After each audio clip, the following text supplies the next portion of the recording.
ಸ್ನೇಹಿತರೆ, ಈ ಸಂಜೆಯ ಉಪನ್ಯಾಸವನ್ನು ಸ್ವಾಗತದೊಂದಿಗೆ ಪ್ರಾರಂಭಿಸ್ತೇವೆ.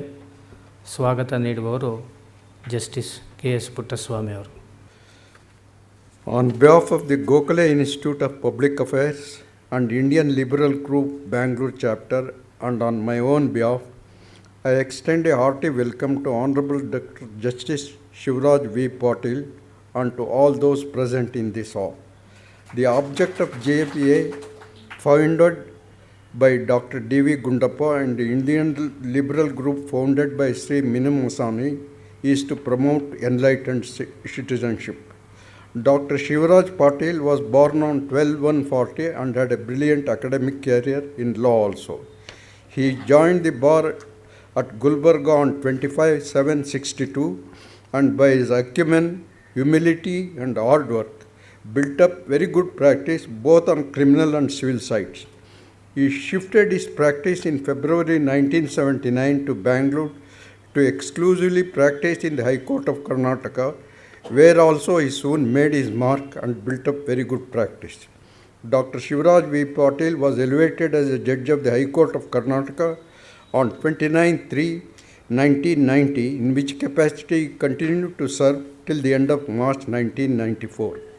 In April 1994, he was transferred as a judge of the Madras High Court, in which court also he served as acting Chief Justice of that court from 28/12/1988 till 19/1/1999. He was then appointed as the permanent Chief Justice of Rajasthan High Court from 22/1/1990. While serving in that capacity in Rajasthan High Court, he was elevated as a judge of the Supreme Court of India from 15/3/200 and demitted his office as judge of the Supreme Court on 12/1/2005. After demitting his office, he was appointed as a member of the National Human Rights Commission on 3/2/2005, in which capacity he continued to serve till 4/2/2008. Very recently, he was appointed as one-member commission to examine official records of 2G spectrum scam and has furnished his report to the Government of India. He has widely travelled and has attended national and international conferences on law. He has authored many books, one of which is on human rights.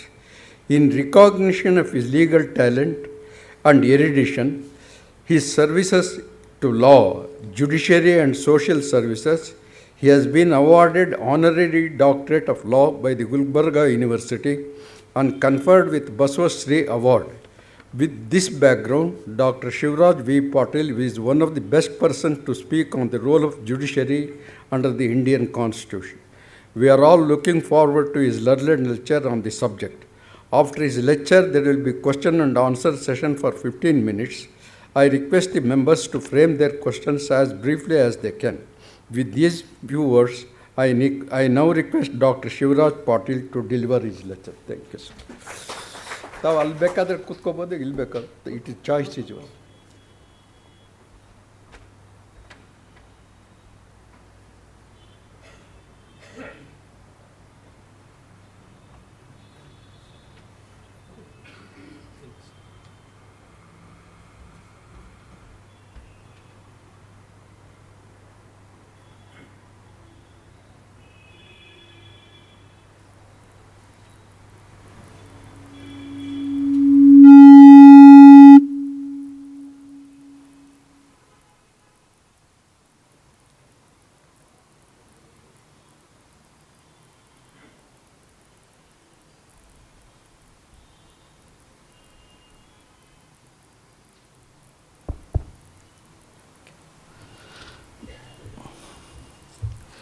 ಎಲ್ಲರಿಗೂ ನಮಸ್ಕಾರ.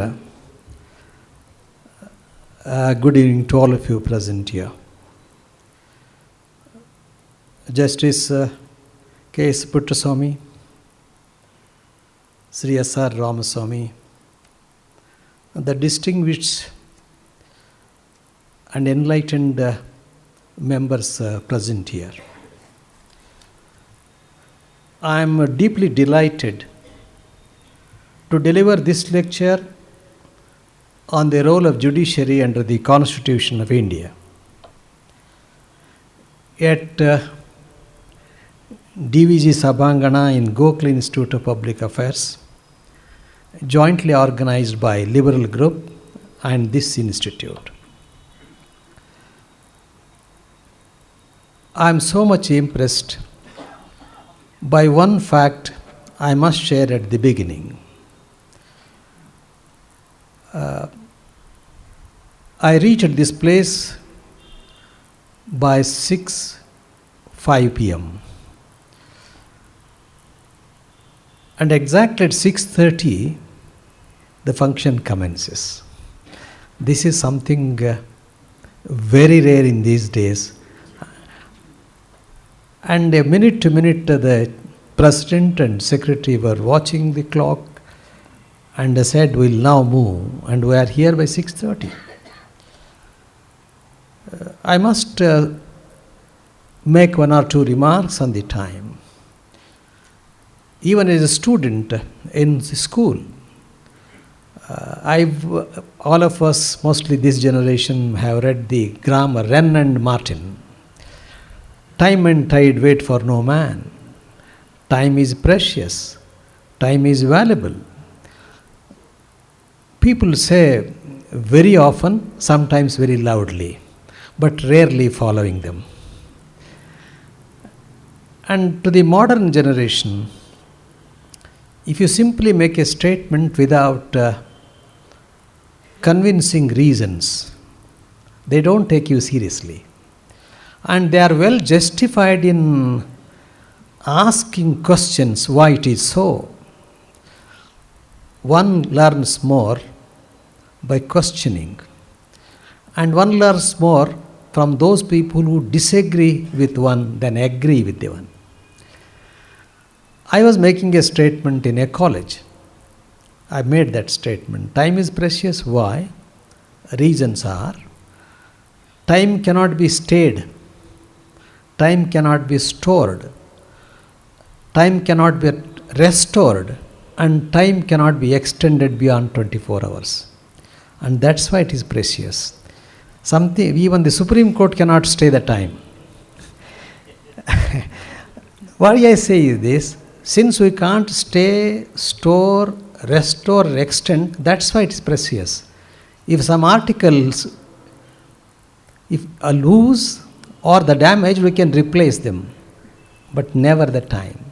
That's why it is so precious. Then what should we do with this time? In my view, our lives are gift of God. And time span, every minute of our living is a very precious gift to us. That if we cannot do anything else, in that case, make the best use of the time available in one's life. I am so happy that you are maintaining. Otherwise, functions commence after half an hour, 1 hour, 2 hours. People forget. Maybe on account of the expected gathering, maybe on account of the organizers' some difficulties, and mostly on account of the chief guest coming late. But the chief guest or guest should remember that it is not his time alone.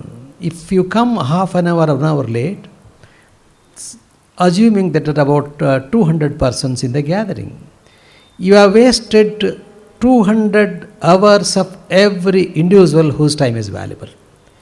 And in this context, your consciousness of time and punctuality has impressed me. I congratulate the institute in this regard.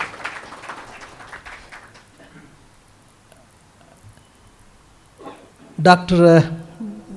D.V. Gundappa, popularly rather well known as DVG, with the deep commitment and concern for public affairs, established this institute in 1945. The inspiration being inspired by the words of Gopal Krishna Gokhale, one of the great sons of India, that public life must be spiritualized. If this happens, we will have no problems in the country. In the real sense, the way he thought, and not only that he was inspired, he adopted them followed them, and then established this institute. And today, this institute is known, and rightly so, as a nerve center of culture in Bangalore.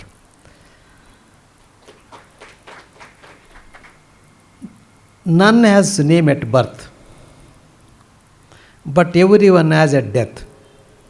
None of us have had names at birth, but everyone definitely we have names at death. DVG, even after so many years, fondly and respectfully remembered. For what? He is known after death also for living a worthy life, making a tremendous positive contribution to the society. The Sabhangana, where we are now, is nice. And manicured garden outside, and an excellent and unique library of having more 70,000 books, many of them are rare. And in this auditorium, the portraits of national leaders charm the institute and the auditorium. I am so happy to see the ambience and atmosphere and the concern and seriousness. It is not the number, it is the quality that matters. Looking to all of you, I really feel inspired in the sense you are the people who are deeply interested in contributing something to the society. I must say a word or more. This institute has a very, very gracious history.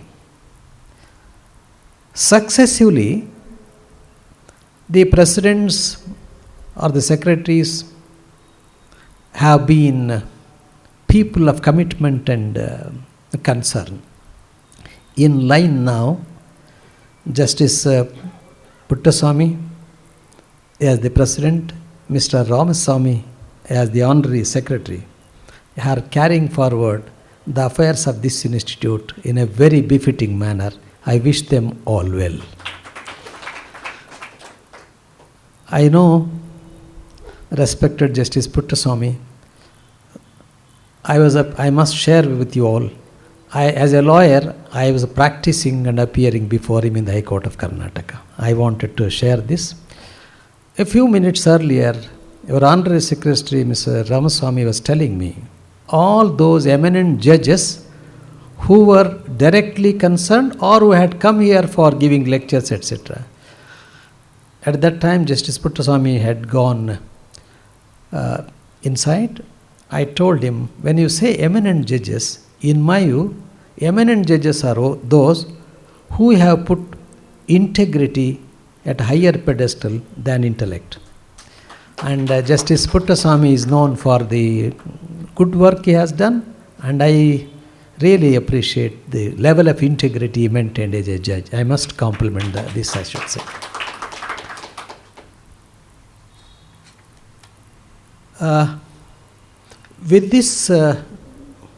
With these few introductory remarks, I proceed to share my few thoughts on the subject. Before doing that, I would like to add one more thing. The glory and greatness of an institution merely does not depend on the buildings, campus, or the books. It mostly depends upon the dedicated and committed persons who work for or who work under that institution. If in this institute, GIPA, if it has, today it is a institute of repute and prestige. And the reason being, all the members who are associated, they are dedicated and commitment. They do not want anything from this institute. Perhaps they want to give to this institution. That's how the institution has become great. The topic I have chosen or I have given to me is the role of judiciary under the Indian Constitution. Before I proceed to speak specifically on the role of judiciary, under the Indian Constitution, it would be appropriate for us to have little background. All of you know the sacrifice made by people of this country and the history of freedom struggle. We will not go into those details. Contextually, I have to make this reference. Whenever a modern constitution is to be framed or made in a democratic country, the two important factors have impact on the making of the constitution. One, the historical background leading to the independence of a particular country. That applies to our country as well. Number two, the prevailing social conditions at the relevant point of time when the constitution was being framed. These two important factors, besides various other things, were kept in view by the framers of the constitution, looking to the sacrifice made and the purpose of the struggle for freedom of this country. Why many of them sacrificed, struggled, who have great freedom struggle. And Mahatma Gandhiji said, what do you expect after getting independence? He said, we want to remove tear from every eye in this country. That was the pronounced concept in making the constitution of this country. Pandit Nehru said, I quote, the ambition of the greatest man of our generation has been to wipe every tear from every eye. That may be beyond us, but as long as there are tears and sufferings, so long our work will not stop. Pandit Nehru said, it may not be possible to remove every tear from every eye, but our work shall not stop till we do that. That was the statement made. We see in these words the great dream of Gandhiji and vision of Pandit Nehru to work for the common man. That is the point. At the time when we attained freedom and the constitution was being drafted, the prevailing social, economic and political state of affairs in which the people lived had a great impact in framing the constitution. It took 2 years, 11 months and 17 days to complete the draft constitution.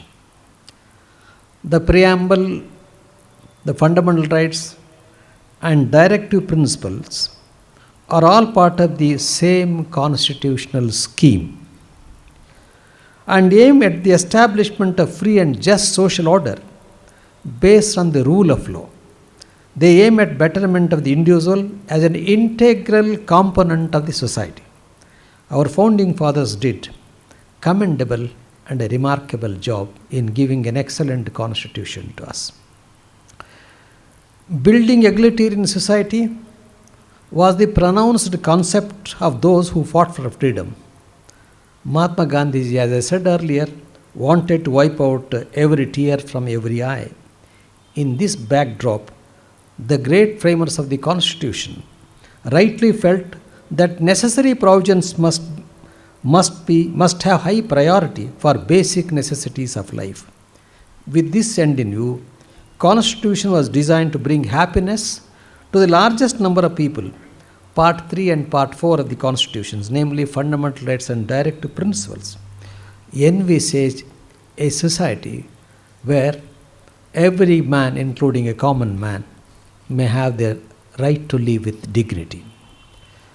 We have excellent Constitution, and all our people acclaim that Indian Constitution is one of the best Constitution.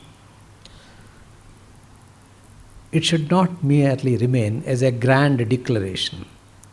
The ideals enshrined or the aspirations and expectations of the people stated in the Constitution, they should not simply remain as a grand declaration, but they must be translated into action. That's the how does it happen? Framing of the Constitution, okay. People, we had stalwarts, very qualitative discussions and deliberation in the Constituent Assembly. That was over. We adopted the Constitution. We are working.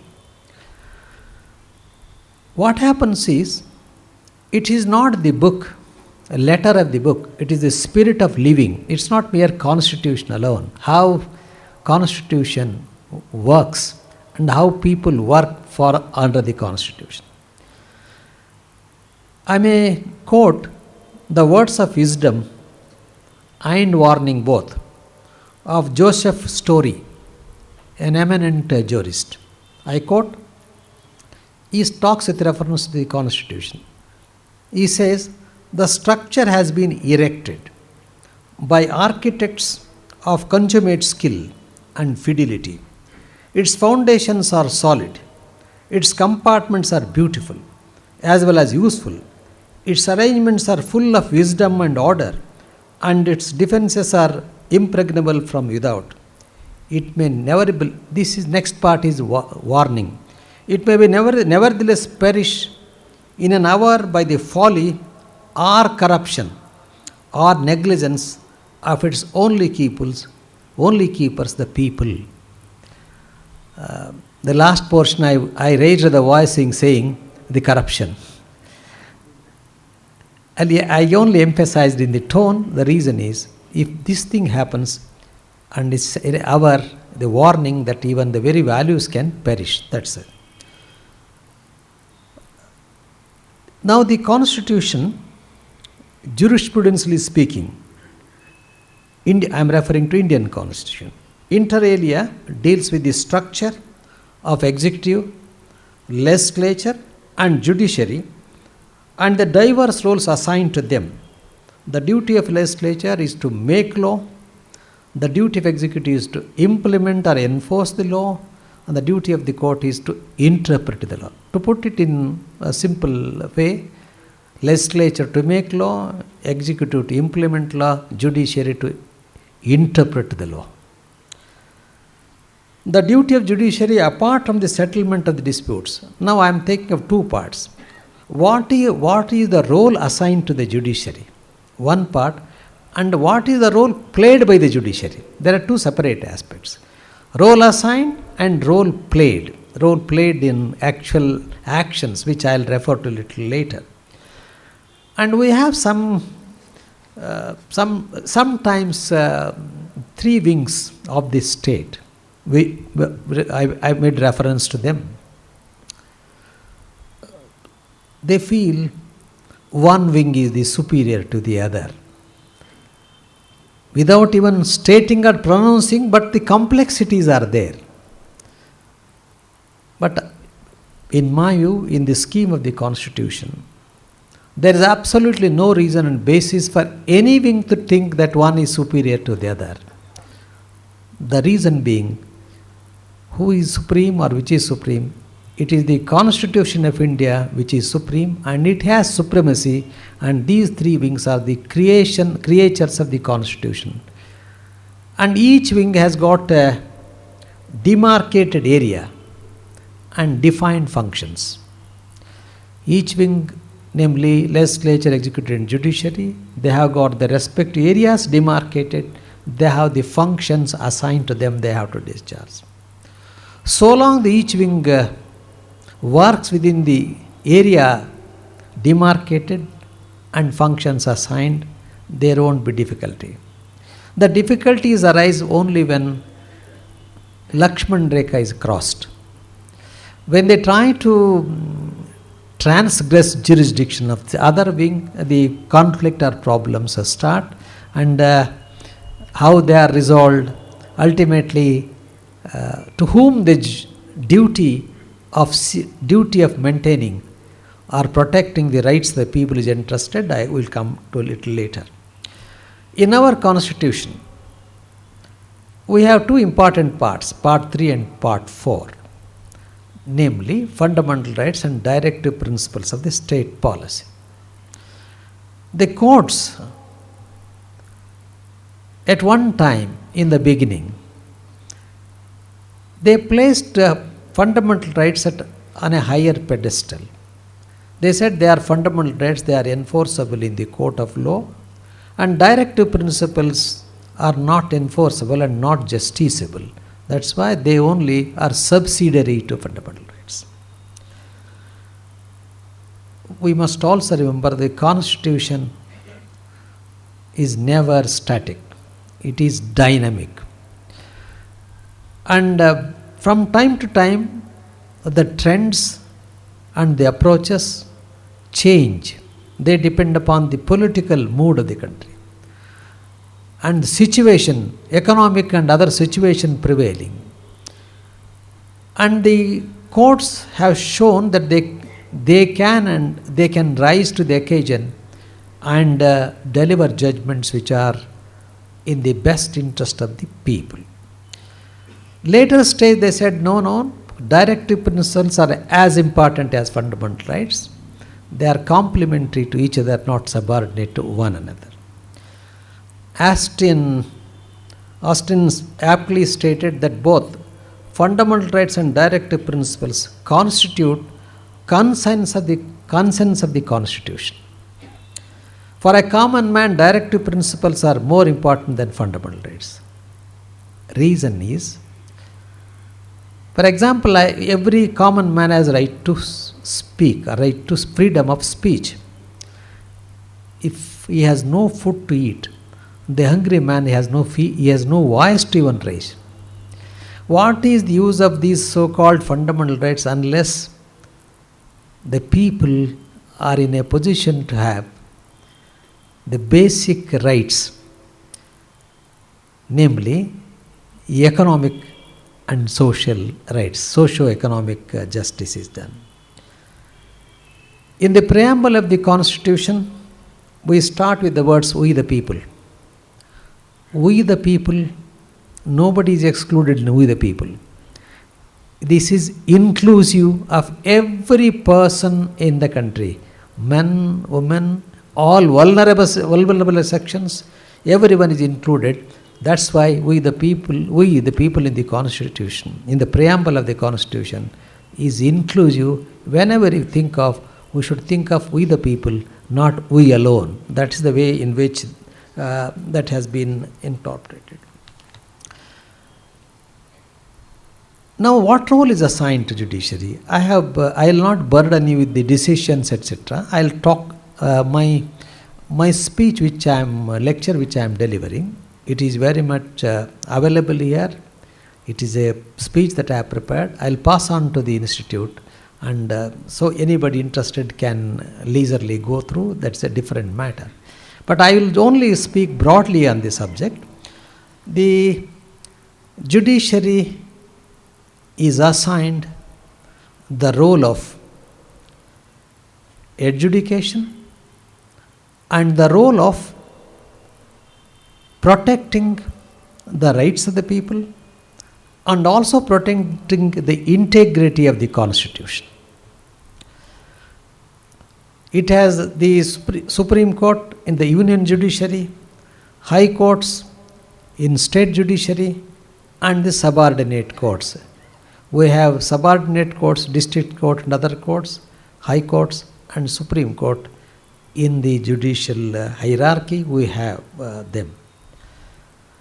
And various institutions, democratic institutions, have to function within the confines or the limitations imposed by the Constitution itself. Self-reflection of an American judge. He said, I quote, "We are not final because we are not infallible, but we are not infallible because we are final." I will just add one or two more things here. When I was appointed or elevated as judge of the Supreme Court, I went after a month or two to Madras, where I was judged for about 4 years, 10 months. The Bar Association of Madras had organized a felicitation function. I will not explain that in long because we will cover other subject. Relevant in the context is, after the function was over, they asked me, "How do you feel, sir, now in the Supreme Court?" I said, "I feel more strained." Reason is, I said, in the judicial work, whether it is the High Court or Supreme Court, ultimately the judicial work, I felt strain for two reasons. One, the Supreme Court is the highest court. And the people coming from far off places, including the poor people, coming to the Supreme Court. And if the judges in the Supreme Court and their judgment being final, they have to be very, very, very careful. One has to, in High Court, if judgments are delivered, there is something to say that the Supreme Court is there to correct. I was only, normally whenever in the High Court judgments are dictated, corrected and signed, I never signed any judgment unless I read 3 times. Ever being conscious that our mistake will have a tremendous adverse impact if we are casual or lethargic, inattentive or don't deeply study, being the final verdict. So that was adding to the strain. 2, any judgment delivered by the Supreme Court becomes the law of the land. In a given case, you can confine to the facts of the case. If you want to state it as a law, essentially you can't afford to do it lightly. Again, you have to consider very deeply and think that whether you are laying down a particular proposition of law or the dictum that you, can it stand the test of all situations? And I also told them, constitutionally and even in law, there is no appeal against judgment of the Supreme Court. But I lightly added, there is appeal against the judge of the Supreme Court. And in there, when there is appeal against the judge of the Supreme Court for wrong thing done, there no court fees is to be paid, no senior counsel is to be argued, punishment is automatic. So that was adding to the strain. Then that's why this American judge says, even in Supreme Court, we are not final because we are not infallible, but we are not infallible because we are final, because there is no appeal to that.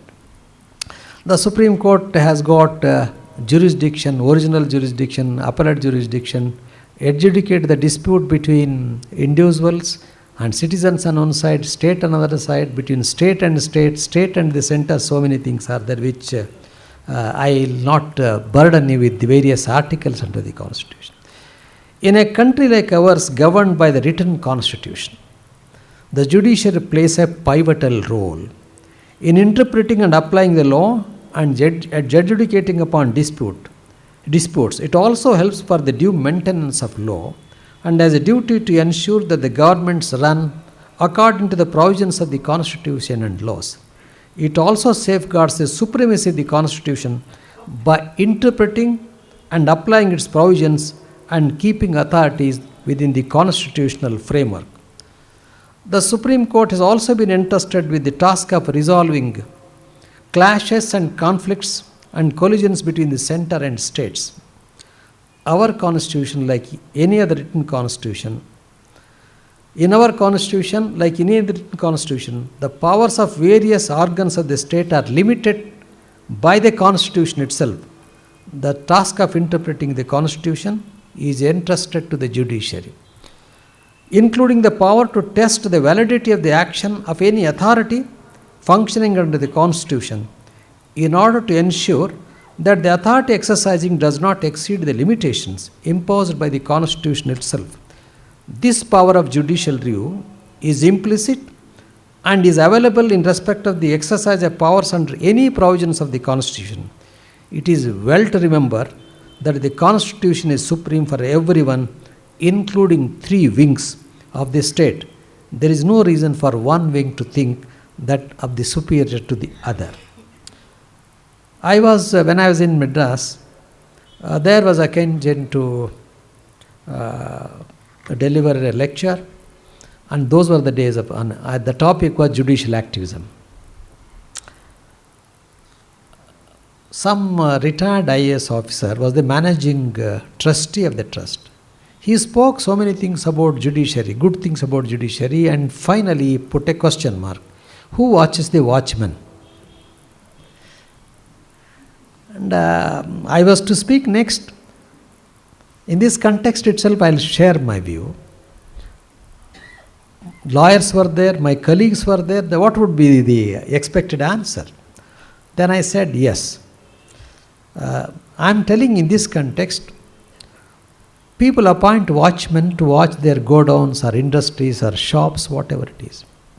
If the watchman sleeps, then a supervisor is appointed for a random check, an inspection. If supervisor also sleeps, where is the end? Then as far as the judges are concerned, I said, judges have the watchman. Who is the watchman? Judge's conscience is the watchman of the judge. There can't be any better watchman than the conscience of one's own. For a judge, I have two statements to make. One, judiciary, or for that matters, judges who constitute the judiciary. What is the religion of a judge? My view is, for a judge in discharge of his judicial functions, his religion is the oath he has taken, and nothing else. Each one is entitled to practice his own religion. The Constitution itself gives that fundamental freedom. But what is the religion of a judge? Which is the religion of Justice Patil is different matter. One of you, any one of us. But what is the religion of a judge? Religion of a judge, according to me, is the oath he takes before entering upon the office. And for a judge, his conscience is watchman. If these two things are kept in mind by every judge, I think we can certainly expect really something great. Then in that case, essentially somebody, as I said about the watchman, we should stop somewhere. Who is to adjudicate ultimately? If the conflicts arise, who is to decide? It is implicit in the provisions of the Constitution itself. It is for the judiciary ultimately to interpret whenever the case of conflict of exceeding of powers is there. It is in the fitness of things that this power is vested with the judiciary, ultimate arbiter.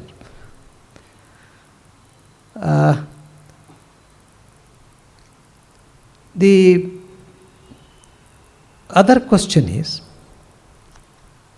I'll share one more thing. Those were during the same period I said,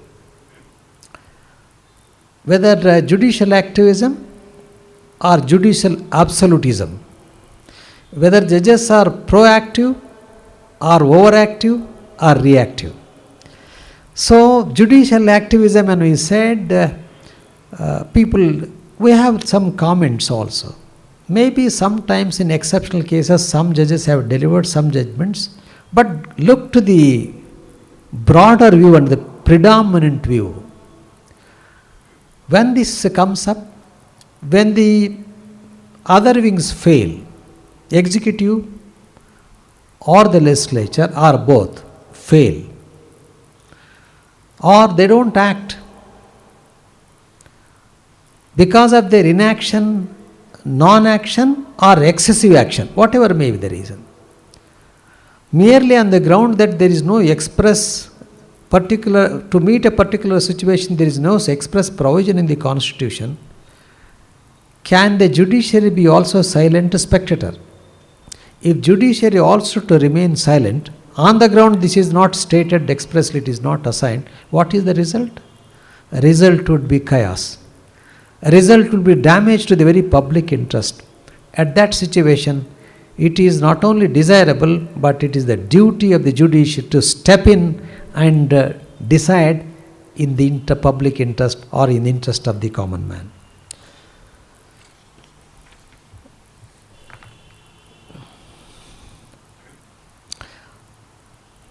as I said, various functions are assigned. How the Supreme Court has played the role, or the judiciary has played in that regard. We have various decisions. I will not bother you people. But the Supreme Court of India, by creative, innovative and purposive interpretation, have shown how the lives of the people can be bettered. And I am happy to share my experience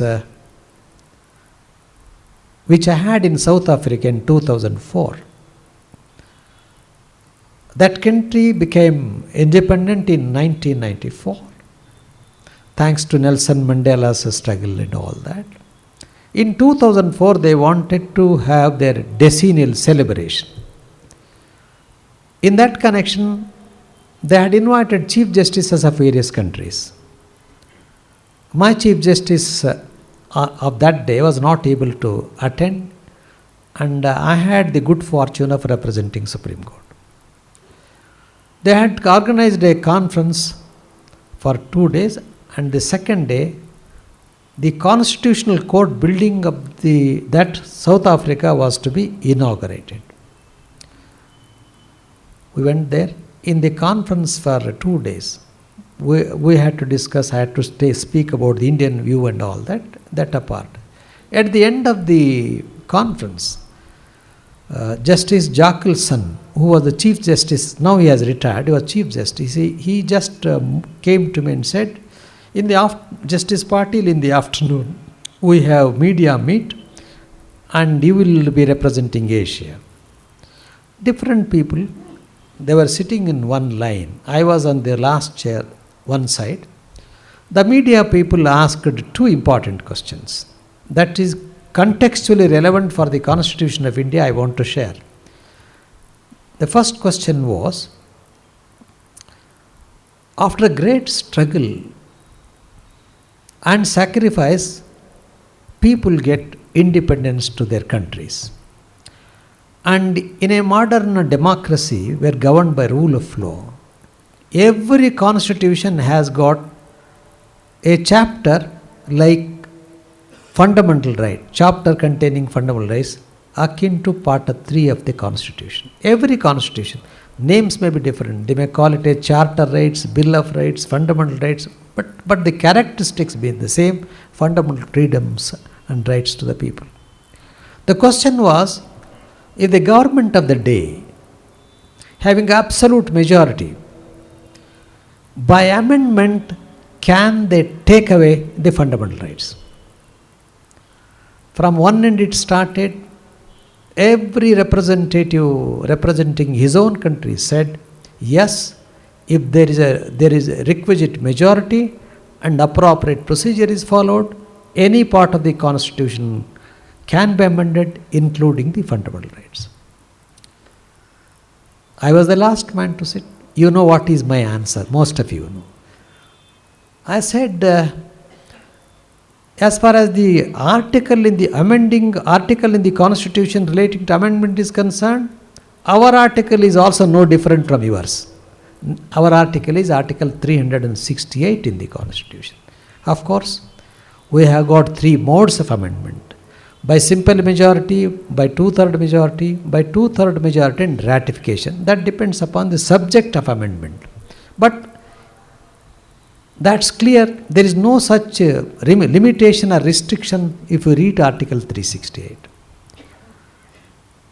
But that case of Keshavananda Bharati, where the entire Supreme Court of 13 judges in those days, as against 11 judges who decided a Golaknath's case, sat for in 5 months spread over, number of sittings were there. And we may also recollect the contribution of N.A. Palkiwala in this connection. Several eminent advocates, contribution of the lawyers, assistance of the lawyers, and the wonderful and innovative approach by the Supreme Court. They said, yes, any part of the constitution can be amended, but you cannot touch the basic structure are basic features of the Constitution. Position is same in like other constitutions, amounting power. This is the innovative and creative interpretation by the Supreme Court or judiciary of this country. Just pausing for a second, imagine if this judgment was not there, what would have been the shape of the Constitution today in this country? Several amendments could have come, probably original Constitution could not have been recognized also by the amendments allowed. Because of this interpretation and a judgment delivered in Keshavananda Bharati's case, even you have 3/4 majority or whatever majority, you can't touch the basic feature of the Constitution. That is the greatest safeguard for the people of this country to protect their fundamental rights. And then they said it's very unique, it is great, Indian judiciary's contribution is great, etc. Some compliments were there for the Indian judiciary. The second question was whether death penalty was abolished or should be abolished. Again the same thing started. Some chief justices said, we have not abolished the death sentences, still it is on the statute book. Some other chief justices said, we have abolished. Some other chief justice said, we are debating. Some said, though we have not abolished, but we are not imposing death penalty at all by interpretation, including South Africa. I must share with you, in South Africa, in some other countries also, there are two different sets of courts, Constitutional Court and Supreme Court. In South Africa, the Constitutional Court building was to be inaugurated, as I said, on that case. 13 judges but one court hall. I did not know that, and I said, why 13 chambers are there, only one court hall is there. Before, here all the 13 says judges because they Constitutional Court. Supreme Court and appellate side, it is supreme, it is there.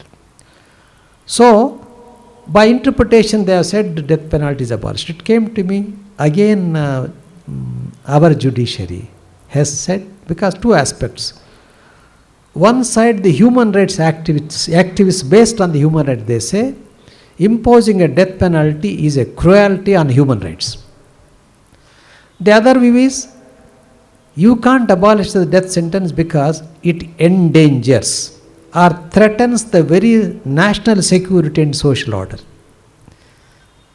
I said, in our country, we have not abolished the death sentence. It is very much there on the statute book, namely Indian Penal Code.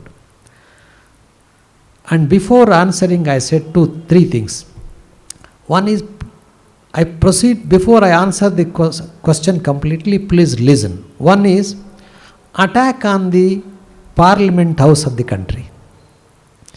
Assassination of Prime Minister of the country. And a case where, for gain, father, mother, 3 children are massacred just to gain, and foolproof case. In such cases, whether death penalty should or should not be imposed.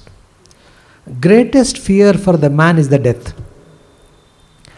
Attack on Parliament House itself, if you say, all right, death penalty is abolished, this fear goes on where are we, where we will be. I said, we are in favor of abolition of death sentence, but the time is not ripe.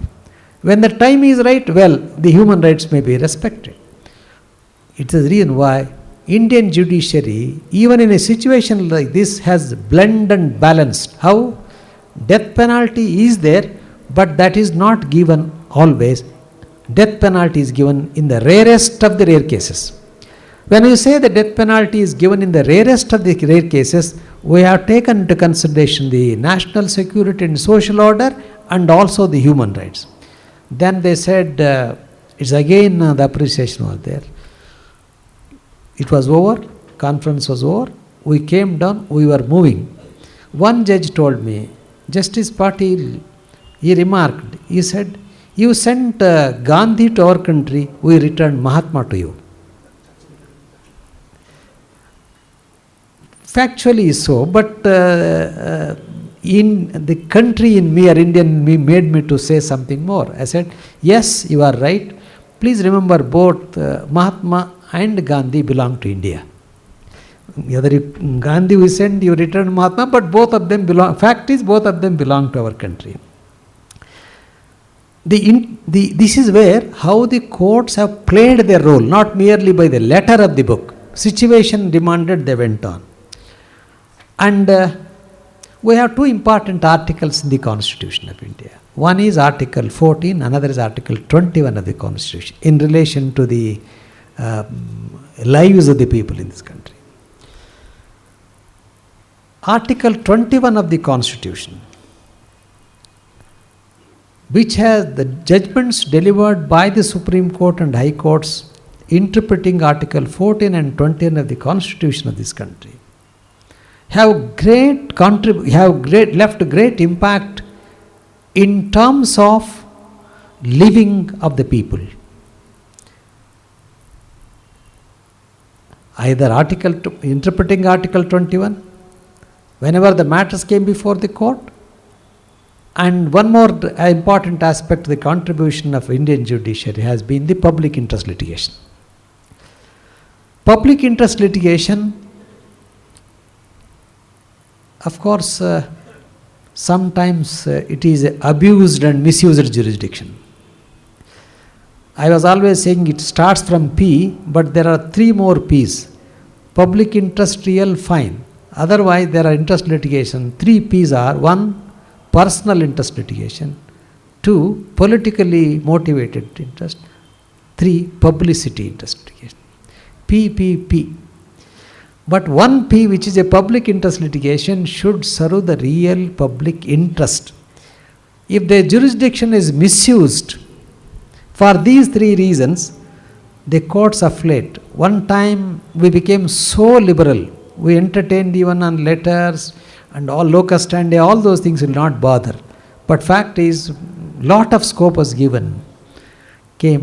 Ultimately people started misusing that. Now the courts have again come down saying some parameters are fixed. What should be the public interest?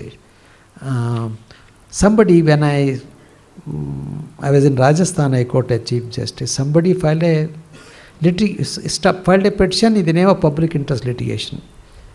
When we went through the records and perused, I felt it was not at all a public interest litigation. When the petitioner came, I asked him, have you donated one bottle of blood any time in your life? No. Have you contributed even 1 rupee for any public purpose? No. Like this 3-4 questions I asked, everything is no. Then I said, your petition is also no. It's no more a public interest litigation. Then we dismissed the petition. Under Article 21 of the Constitution, right to life and liberty, right to live. Again, this earlier restricted view was there. Now we have travelled such a distance now, and in the interest of the people, it started saying a right to live or right to life is not mere existence. Right to exist. Even animals exist, it is not animal existence. Right to live is a right to live with dignity and all that comes along with that. So various decisions, I will not give the citations and names, etc. Right to health, right to education, right to shelter, right to free legal aid, so many things by interpretation. Article 21 we said this is required for one to live with dignity. So every one of the decisions, you right to health, right to shelter, right to education, right to free legal aid, various judgments have been delivered expanding the scope of Article 21. Today, even right to clean environment. All those things have been delivered in various judgments, and then in the country today, people, I'm using the word even now, they have respect for judiciary. When I say this, I am also conscious. If I do not add further, probably I will not be very clear in my thoughts. There may be some shortcomings and deficiencies. All may not be well absolutely, but comparatively. People today, you ask a common man or somebody else, oh, if nothing happens anywhere, we have judiciary courts in the country today. We'll go to courts. This is the public perception. I have a feeling that people in this country, particularly in rural areas, when they come to the court, even today I have seen people, before entering the court halls, they remove their shoes or chappals outside the court. They come with all the respect. And in India, people even today, anywhere, they think the courts are temples of justice. We must always remember there are two places. One is a court, another is a hospital. Nobody comes by choice, because they are not the places of recreation or entertainment. All those people who come there, they come with pains and problems. And people sitting there, they must always think, because I was thinking, when the people come before the court, and this is the file, the view is it's not just a file or the bundle of papers. In these papers, either the pains or problems of the people are there. And the concern for the judge, when the matters, when they come before the court, when they consider that is a temple of justice and a judge sitting there is a god or a semi-god or deity, whatever it is. But on part of the judges, in the Judicial Officers Conference in 99, in Rajasthan, 750 judicial officers, I was addressing them. I made a point I'll repeat here. I said people are very good in this country. They respect the courts and judges so much. And they consider the judges are divine. But the judges should never commit the mistake of thinking that they are divine, but they must remember only divine functions are given to them. Not that they are divine. The fact remains you are also a human being. Only divine functions are given. So other functions you have to do well. Divine functions must be done, discharged with great care and caution. Please do not think that you are divine. Only divine functions are assigned to you. That should be the concept for a judge. Then today people say that if nowhere else we can go to the court. Judiciary is better. Right? But it should not end there. The success or the utility of the judiciary should not be judged merely by comparison on default of others. Judiciary is better because executive and legislatures have failed or they are committing mistakes. Right? That's comparatively yes. But at that same time, there will be a good reason for judiciary to feel when they render the quality justice and they do their best. They must be appreciated by excellence in their performance, not merely by comparison of the default of others. That's what I wanted to say. The Supreme Court has delivered so many judgments in the interest of the people. Some comments here and there. Oh, courts are taking the role of executive and all that. As I said earlier, when it becomes necessary for the courts to step in, and it is the duty to develop, and one thing the courts must remember, I am of the clear view. If somebody asks me what is the real strength of the judiciary, The real strength of judiciary is the faith and confidence of the people, not the power of contempt. Not so much the power of contempt. Real strength of the judiciary is the faith and confidence of the people. And the real grace of the judiciary is a judicial restraint. In a given situation, if you have a judicial restraint, that itself is a grace, even under some provocative circumstances. Public confidence is the strength of judiciary, judicial restraint is the grace of the judiciary. This is how judges, with all humility, they discharge their duties in the interest of the country, and the Supreme Court judgment has shown how the law can be advanced for the betterment of the people. Before I conclude, I must and I should profusely thank the organizers for providing me this wonderful opportunity to talk to you all present here. And I thank you, the enlightened audience, for what? For donating your precious time to me to listen to me. Thank you. Jai Hind, Jai Karnataka.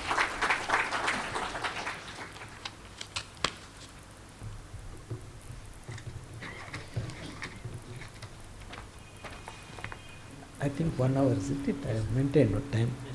You can, okay. You take your own time, no objection. Friends, we will have questions for about 15 minutes. Those interested may come forward and ask.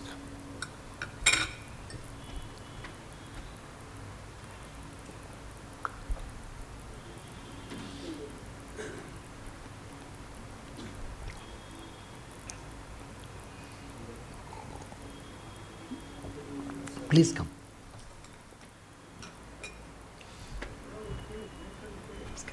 Good evening, sir.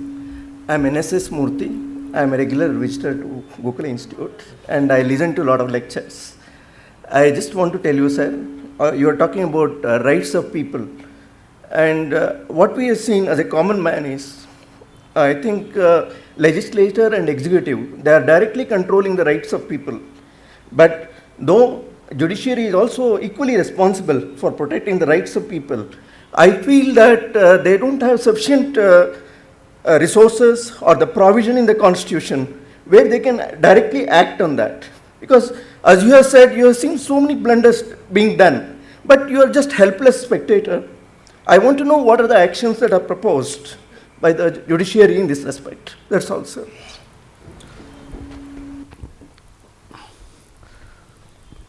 I must share with you, as I said at the outset, that the scheme of the Constitution shows the three different wings have to perform the respective duties.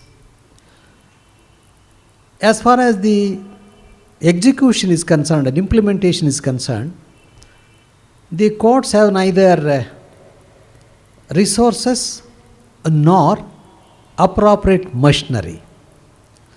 But one thing is very clear. Whenever the directions are given by the courts, they are to be implemented and obeyed.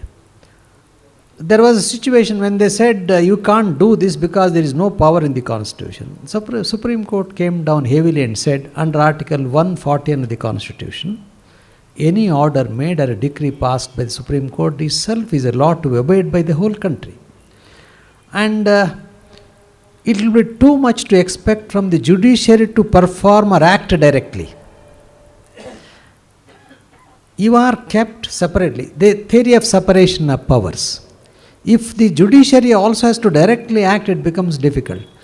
When you said that rights of the people are not protected or they suffer, for that I'll just give one reference. Somebody asked me some time back, if you speak so much of the Constitution, you say Constitution is so good, why the Constitution makers or framers did not make a provision for recalling the elected representatives? Unlike in other countries. Then I said, people of those days, prior to 1947 and thereafter, give you another margin of 25 years. Or at the time when the Constitution was drafted and the members of the drafting committee and the members of the Constituent Assembly never imagined that such representatives should come in the future. Had they known, they would have definitely made provision for recalling. That may be the reason. But to enforcement, etc., is concerned, today we have, in our country is a blessed country. We have resources, we have abundant manpower, we have land, we have rivers, everything. But what is cause is everything can't be done by law or constitution. As I said in the beginning, it is the people who matter in all walks of life. Today country needs youths particularly. What? Youths of these things. Competency. Second, character. And third, commitment with compassion. If competency is there, if the character is not there, waste. Competence and character both are there. If there is no commitment for the people who are in need and compassion, then also it's weak. If we have the youths of these three characters, there will be answer to all our problems. Let us hope for the best. Excuse me, sir. You have told to the audience that introduce yourself. My name is Satyanarayan. You see, I am retired. I want to put this question to you, sir. Please, welcome. So, you have told the best watchman is conscience of the judges. Of late, the credibility of judiciary is diminishing very fast. And often in the media, one name is, so many names, but one name is particularly appearing, Mr. Dirakaran. So, why is it? Because of so many reasons, the public are not getting proper justice in so many cases of judgment and all that. Why it is like that, I do not know. I think it is a good question in the context that I have opportunity to explain. Suppose, that's why I said, I do not have the courage today to say that 100% or all is well.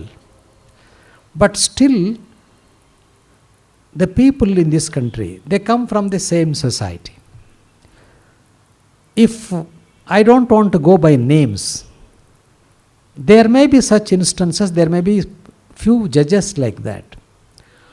But individual judges cannot be equated to judiciary as such. They are individuals. And XYZ, if he has not conducted himself the way expected of a judge, I think they are expected to do well. If they are not done, it's an individual case. It is not take the system or a judiciary as a whole. Ultimately, it is the credibility, commitment and character of the person who becomes a judge. So we have, if some people X, Y, Z are like that, as I said and I repeat, it is the individuals and not the judiciary.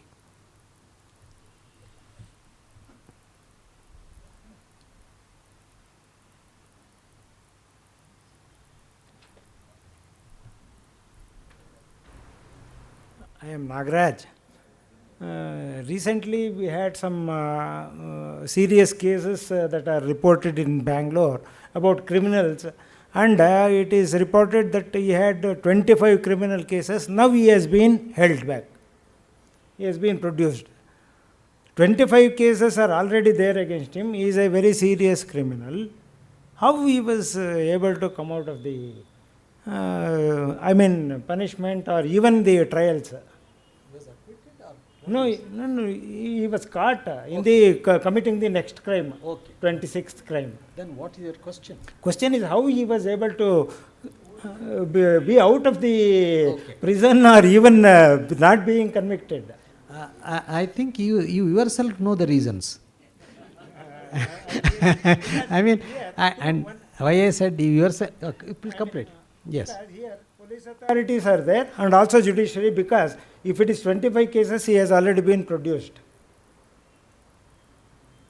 That is my question. Okay. How judiciary has failed or investigating machinery has failed? Okay, I'll ask. If having committed 24 offences, He was not arrested. When he was about to commit 25th offense, he was arrested. No, he was arrested. But and released. many times he has Okay. obtained bail. He has not been convicted. Okay, then that takes us to the question, because if arrested and produced before the court, after trial if he is acquitted, he has come out, I know courts cannot convict a person merely because he has committed offences earlier. Whether it is 1 or 10 or 5, each case has to be tried, and based on the evidence that comes before the court, judges do not reach the place. Judges only can see the evidence and pass the orders. If the prosecution has failed, if the evidence is not there, then judges simply cannot go by the number of times of the offences committed. Because here my doubt is whether police have framed false cases against such a person who has killed one more person. Possible. The dishonesty of the police also could be the reason. One more question. That is Article 21 says, fundamental rights are also the property of the state belongs to all. Whether PIL can be moved when so much of looting is there by way of either mining or land grabbing, because that has become the biggest issue in the country. Yeah, can that be there? It's already there now. Actions are very much there. I think you are reading every day in the newspaper, and the Supreme Court is seized of the matter with regard to mines issues. Directions are issued, licenses are cancelled, actions are being taken, and with regard to other things also, the matters are very much there. When they are brought to the court, the things including the black money to be brought back to India. By the time, one more point I will extend. Okay.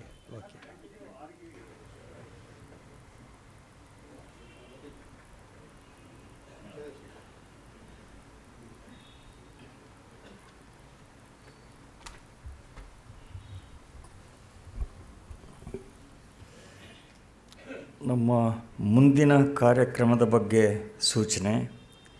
ನಾಳೆ ಮತ್ತು ನಾಳಿದ್ದು professor Doddarange Gowda ಅವರಿಂದ ಉಪನ್ಯಾಸ ಇರುತ್ತೆ. ವಿಷಯ DVG ಅವರ ನಾಟಕಾನುವಾದ ಕೃತಿಗಳು, ನಾಳೆ ಮತ್ತು ನಾಳಿದ್ದು.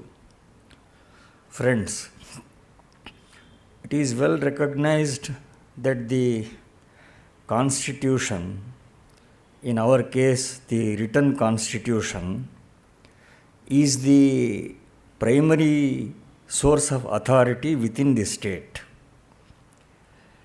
It is the Constitution which defines the powers of the legislature, the executive, and the judiciary.